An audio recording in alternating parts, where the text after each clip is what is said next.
maintenant vous demander d'accueillir Madame Céline Hugo. Donc, Madame Céline Hugo, qui est présidente de la FIM Rhône-Alpes, jouer le rôle de grand témoin.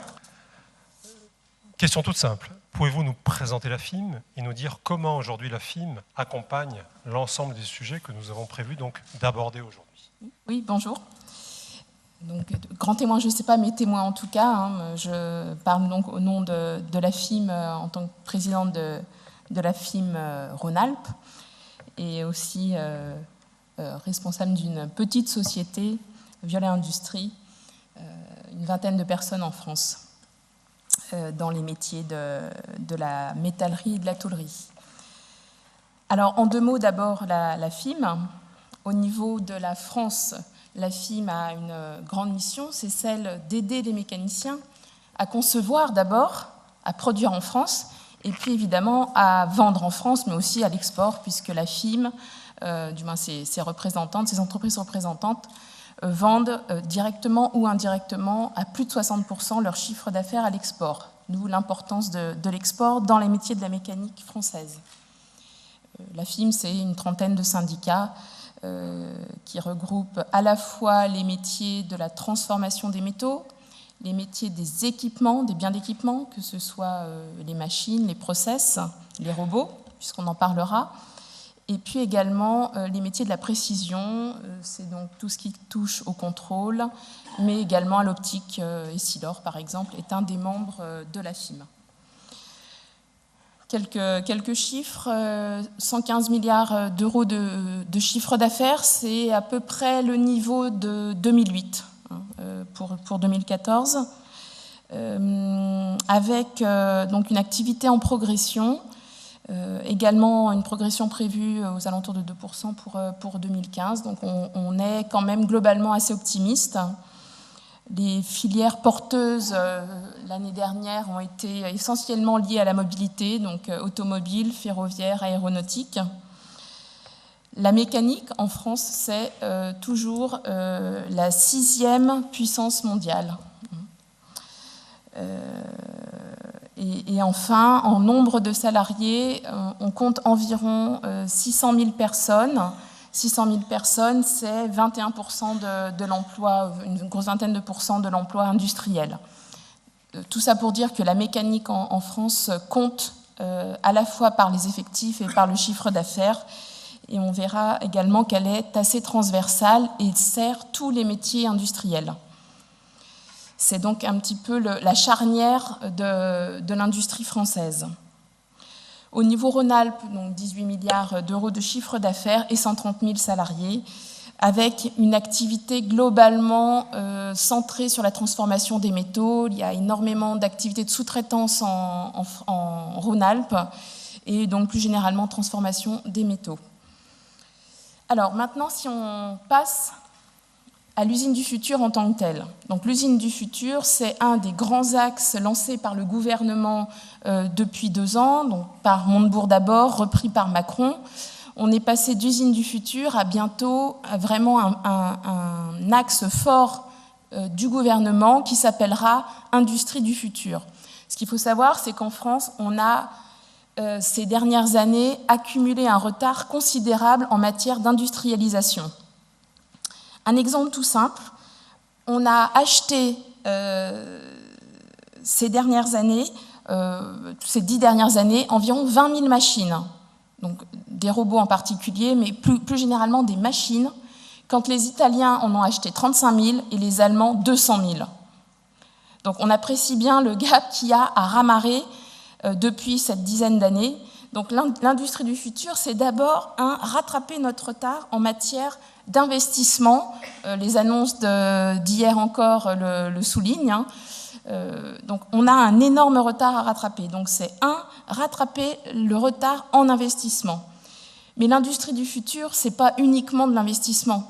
Ça passe aussi par, mon prédécesseur l'a évoqué, les différentes transitions que l'on est amené à réaliser, écologiques, d'organisation, énergétique, numérique, des changements dans l'organisation et dans la façon d'aborder le travail, par exemple des jeunes générations. Tout ça, ça fait partie de l'industrie du futur. Donc c'est un chantier bien plus ambitieux qu'une simple industrialisation, si tant est que ce soit simple. Alors plutôt que de vous parler des grandes théories de l'industrie du futur, moi ce qui m'intéresse c'est surtout le concret, et je voulais plutôt vous montrer quelques exemples d'industrie du futur, donc qui sont en fait pas futures mais complètement actuelles. Alors évidemment aujourd'hui ce sont des industries plutôt liées aux grandes entreprises. L'enjeu, c'est vraiment que cette industrie du futur soit dupliquée, appliquée à l'ensemble des petites entreprises, telles que les miennes, par exemple. Mais là encore, on a besoin d'aide. Donc, avant de vous montrer les exemples, je voudrais vous montrer comment la FIM peut apporter des solutions très pratiques pour que les 90% de petites entreprises, enfin PME et ETI, qui sont en son sein, puissent utiliser, puissent développer cette industrie. Donc, la FIM est en train de développer d'ici à mi-2015 un système de fiches thématiques très simple d'utilisation, qui sont des fiches qui sont autant la description d'une technologie, par exemple la fabrication additive et l'imprimante 3D, l'impression 3D, mais également des fiches d'organisation, des fiches d'aide au financement, et également un programme, peut-être que, enfin même vous le connaissez sûrement, Stratégie PME a servi ces dernières années à plus de 1200 entreprises à réécrire leur stratégie, notamment durant les périodes de crise de 2008 et 2009. On souhaiterait, avec la FIM, faire également le même type d'accompagnement de ces PME au travers des différentes mesures, au travers de ces différentes fiches fabriquées et conçues par la FIM. Donc, faire un accompagnement avec des conseillers, des consultants. On en a 250 environ référencés. Donc faire un accompagnement de ces petites entreprises pour aider à la transition vers l'industrie du futur. Donc on a à la fois les fiches, ça c'est à l'horizon juin 2015, donc c'est tout de suite, ce sera une vingtaine de fiches, et puis la mise en pratique et l'aide au conseil via des consultants, un petit peu de la même façon que l'on a pu le faire pour Stratégie PME. Voilà cet accompagnement en 2 temps. Maintenant, si on regarde les exemples de ce vers quoi on a tous envie d'arriver. La première diapo, c'est une usine de fabrication de cuisine, et plus précisément de plans de travail. C'est la société La Salme, donc société alsacienne de meubles, qui est plus connue sous le nom de Cuisine Schmitt et Cuisinella. La Salme, elle a décidé, il y a 3 ou 4 ans, de refondre complètement son atelier de découpe et donc de revoir son process de fabrication des plans de travail pour passer d'une fabrication de 7 jours à 1 journée.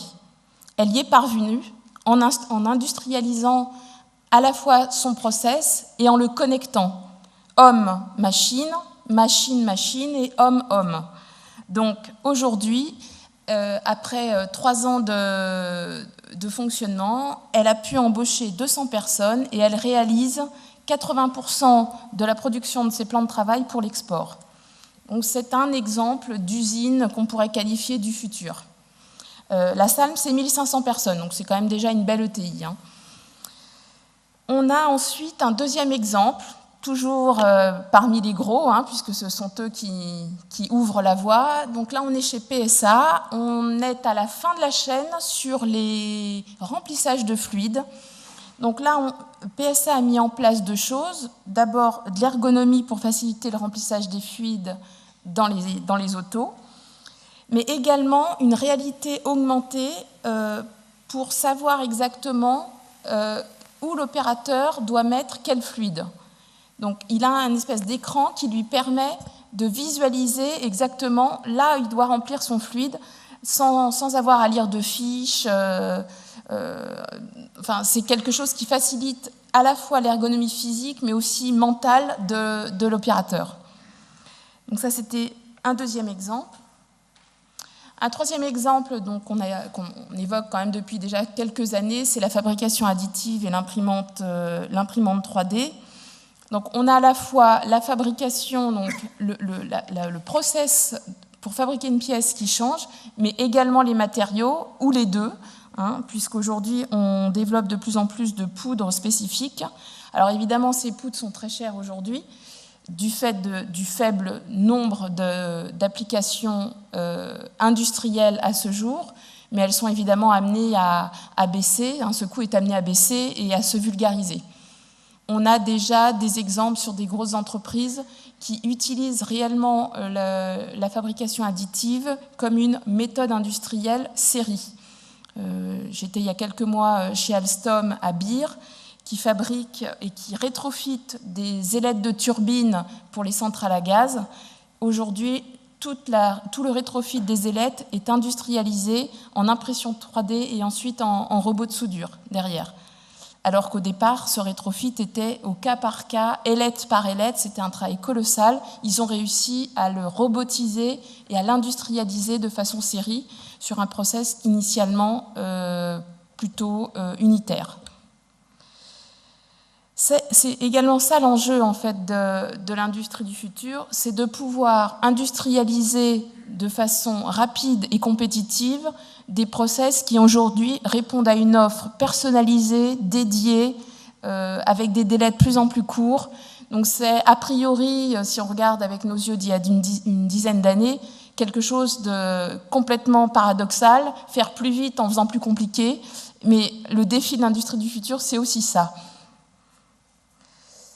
Et puis j'avais un dernier exemple dans des industries qui sont a priori plutôt anciennes et polluantes. Eh bien, on a l'exemple de Lafarge qui aujourd'hui cherche à rapprocher ses usines au sein des agglomérations, au sein des villes, de façon à réduire les transports et l'impact des flux de ces usines vers ces sites applicatifs. Et donc, on a l'exemple de Lafarge que vous voyez là, qui a permis à la fois donc d'utiliser des fluides différents, qu'on pourrait appeler alternatifs, mais également des dépolluants, et facilite à la fois la construction, réduit les consommations d'énergie et les gaz à effet de serre en rapprochant tout simplement ces centrales à béton des lieux d'utilisation de ce béton qui sont effectivement les villes et les zones d'activité. Donc ça, c'est un dernier exemple d'industrie du futur, plus orienté sur la partie environnementale, puisque l'objectif, c'est réellement de ramener l'industrie, alors peut-être pas au centre des villes, mais en tout cas plus près des lieux de vie, un petit peu à la mode allemande, puisque les Allemands n'ont jamais déconnecté leur industrie de leur zone de vie.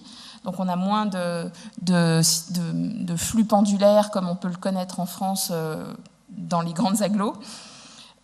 Donc c'est vraiment un enjeu sociétal et non pas seulement industriel. On veut réellement ramener l'industrie au cœur de la vie des Français, parce que l'industrie, on commence quand même à en prendre conscience, et bien l'industrie génère à la fois de l'emploi, mais aussi de la création de richesses en France, et c'est ce qu'on a un petit peu oublié ces 20-30 dernières années.